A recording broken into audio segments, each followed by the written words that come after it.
Saudara, seorang peserta BPJS Kesehatan menggugat kebijakan kenaikan iuran yang diputuskan pemerintah.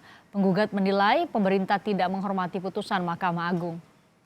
Kusnan Hadi, seorang peserta BPJS Kesehatan asal Surabaya, bersama tim kuasa hukumnya mendatangi kantor Pengadilan Negeri Surabaya untuk mendaftarkan gugatan uji materi kebijakan pemerintah untuk menaikkan iuran BPJS Kesehatan.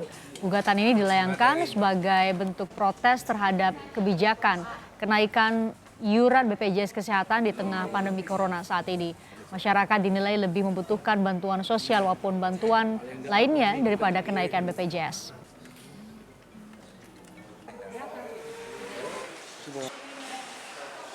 Orang-orang ini tengah mengantre berobat di Rumah Sakit Mitra Siaga, Tegal, Jawa Tengah. Berobat rutin menggunakan BPJS sudah menjadi kebiasaan mereka. Para peserta BPJS ini mengaku kaget saat mengetahui keputusan pemerintah yang menaikkan iuran BPJS mulai bulan Juli 2020 mendatang. Mereka menilai kenaikan iuran ini menambah beban ekonomi mereka di tengah masa sulit pandemi seperti saat ini. Ya pengennya sih nggak naik. Karena kebutuhannya kan banyak. Paling Warga yang lain berharap pemerintah meninjau ulang kenaikan iuran ini. Sebaiknya jangan dulu karena ekonomi sedang tidak stabil. Karena rakyat kecil kayaknya enggak, kalau naik itu kurang mampu. Jadi sebaiknya ya kembali semula standar itu, istilah ajik gitu. Peraturan Presiden nomor 63 tahun 2020 menjadi dasar hukum pemerintah untuk menaikkan iuran BPJS Kesehatan sebesar hampir 50% untuk setiap kelasnya. Tim Liputan Kompas TV.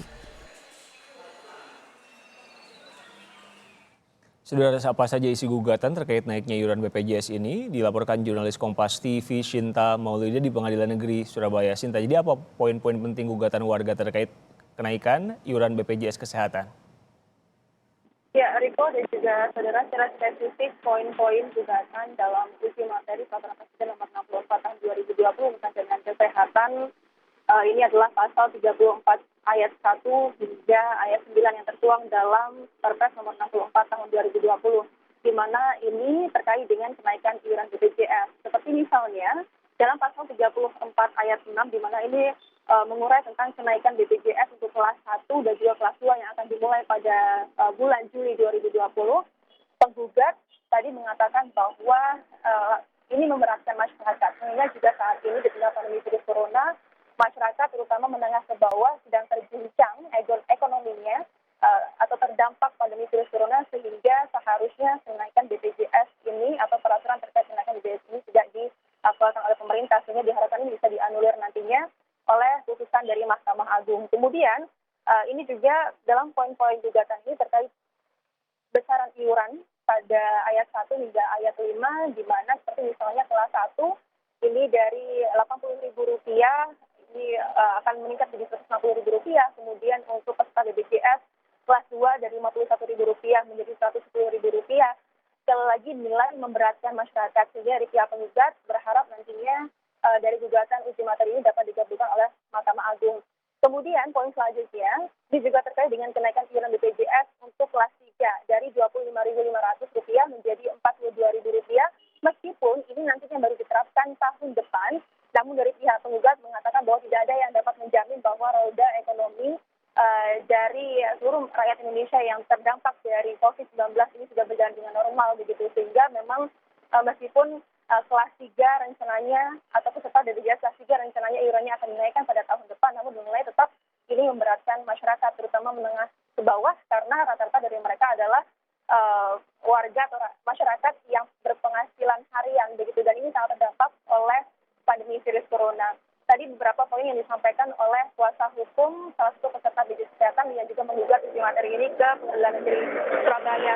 Kemudian dari kuasa hukum yakni Muhammad Soleh dan partner dan juga dari penggugat tadi juga mengatakan bahwa seharusnya pemerintah ini mengevaluasi terkait dengan kinerja BPJS, karena defisit selalu dijadikan alasan untuk kenaikan iuran.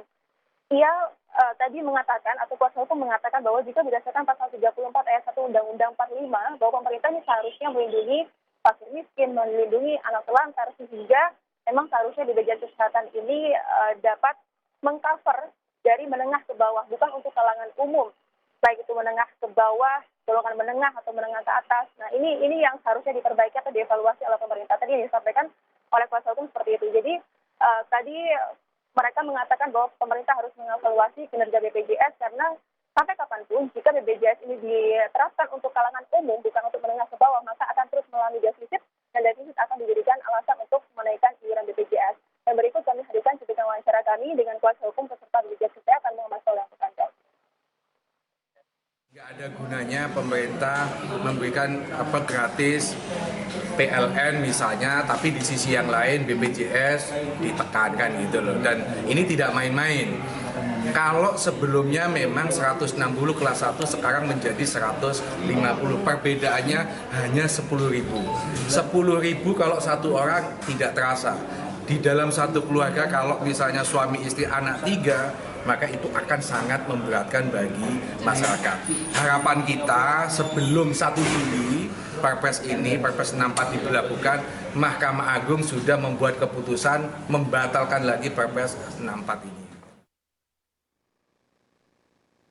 Ya, Riko dan juga saudara perlu diketahui bahwa gugatan ini merupakan gugatan kedua, yaitu gugatan uji materi peraturan presiden karena sebelumnya Muhammad Soleh, kuasa hukum dari penggugat ini sebelumnya pernah menggugat dari peraturan presiden nomor 75 tahun 2019 dan dimenangkan pada Februari 2020 lalu sehingga kenaikan BPJS dibatalkan. Nah, ini mereka optimis bahwa untuk gugatan yang kedua ini dapat dikabulkan kembali oleh pemerintah, oleh Mahkamah Agung maksud kami, karena mengingat juga kondisi masyarakat saat ini yang tengah terdampak pandemi virus corona. Kembali ke studio, Riko. Shinta Mauludia, jurnalis Kompas TV, melaporkan langsung dari Surabaya, Jawa Timur.